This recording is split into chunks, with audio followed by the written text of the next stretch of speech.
Hey everyone, what is going on? Welcome back to another video here on the channel. In this week's video, we're going to be talking about 5 items that radio control car manufacturers may not want to actually tell you.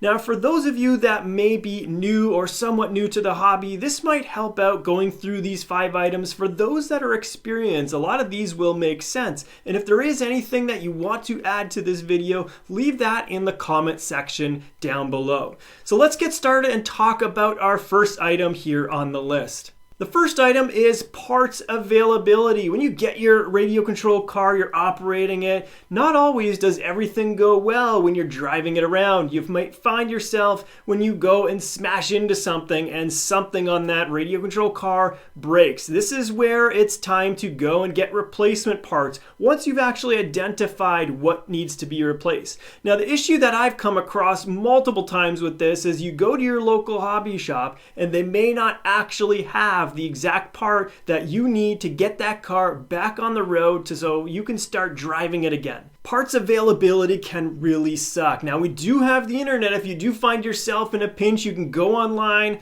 order in a part. It may take, several days up to several weeks to get that part in, but it is something that's possible. What I prefer to do is head over to the local hobby shop, grab the part that I'm looking for, go home, swap it, and I'm back out on the streets running the radio control car. Now, the way I do this is I make sure that if I want to be running every single day, get a radio control car that your local hobby shop sells a lot of. So if they do, they stock a lot of parts because they know that many people will be coming in and getting those commonly broken pieces in that radio controlled car. Speak to the guys there and they will surely tell you what kind of car is the most popular and what they're selling a lot of and show you the wall of replacement parts. Part B to this very first item is that radio control car manufacturers don't always keep replacement parts for a very long time. In fact, I've had a radio control car where I've had it for almost, a decade, but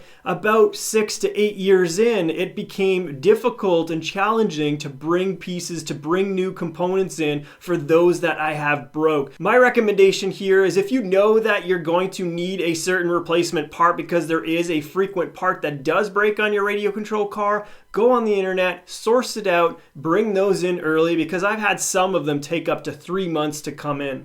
Let's move on to item number 2. Item number 2 on the list talks about replacement parts as well. Now, what you may find from radio control car manufacturers is they don't always sell independent pieces for you to replace. They may take that replacement part that you need and bundle it up or group it up with another component that might be similarly related, but now you have to buy both of those. More than likely, if I need a rear spoiler for my radio control car, it's probably going to be bundled in with some of the front spoiler components, so I buy these all as a package. In some cases, even the body might come in multiple pieces and be sold all together. And of course, bundling up these parts for manufacturers makes sense so that they can actually make a bit of money off of these parts. Otherwise, there's no point in selling parts if they can't make money. Unfortunately for us, the consumers, we are going to have to pay a little bit extra to bring in maybe more parts than we need. Hopefully, manufacturers are bundling the correct parts so it makes sense for us to get all those that we are going to be bringing in.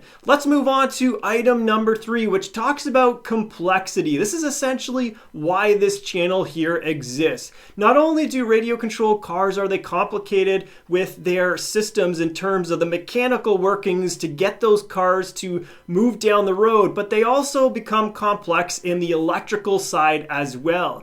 Now, for many beginners, if you aren't understanding exactly what's going on, you can check out the channel. We got tons of topics that cover various different sections for radio controlled brushless power systems. Radio control car manufacturers certainly don't want to explain to you that the product they're selling to you is quite complicated in terms of its inner workings. But if you do find yourself in a position where you can't quite figure something out, let's say mechanically or electrically, bring that to your local hobby shop and see if they can give you a hand and assist you in any way that would be possible. If this is not an option for you, jump on a forum that talks a lot about your radio control car and ask the questions there about what's going on. Or you can jump on one of the many videos that we have here on the channel and ask your question there. Now, I do have to warn you, I don't see and get the opportunity to read all of your comments, but you never know when I just might be there at the right time, right place, right video, and see your comment.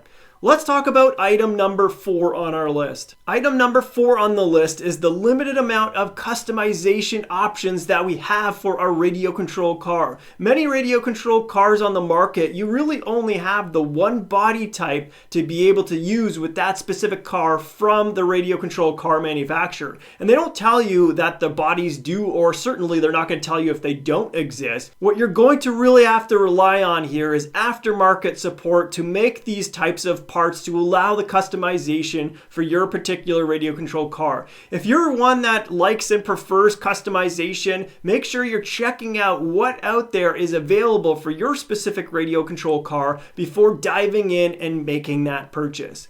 Let's move on to the last item on our list, and that deals ultimately with the cost of radio control cars.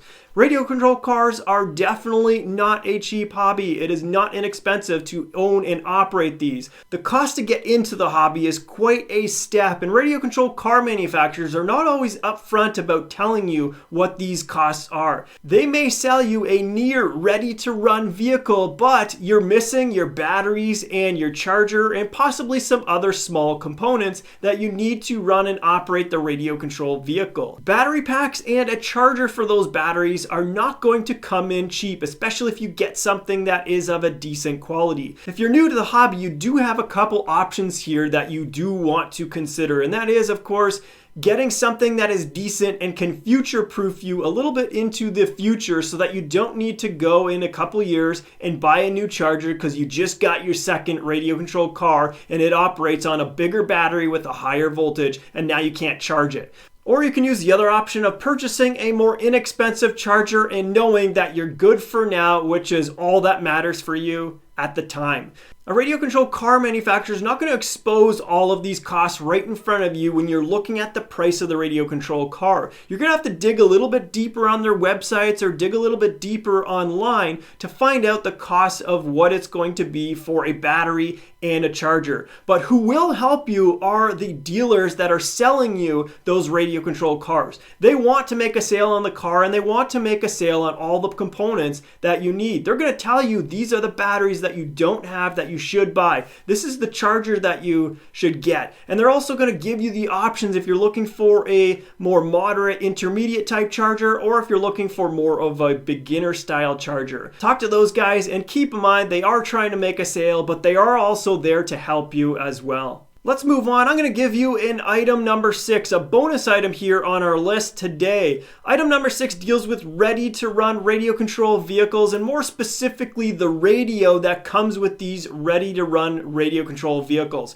Radio control car manufacturers aren't really going to come out and say that most of the time these radios that come with the radio control car are not really good. And if you're going to stick with the hobby for quite some time, or even a small amount of time, a better radio can do a lot for you and give the customization, the feel, and the programmability for your radio control car. Well guys, that's going to do it for this video. I hope you enjoyed the video. As always, like the video if you do. Don't forget to hit that sub button so that I can see you guys in the next video. Thanks a lot for watching. See you in the next one.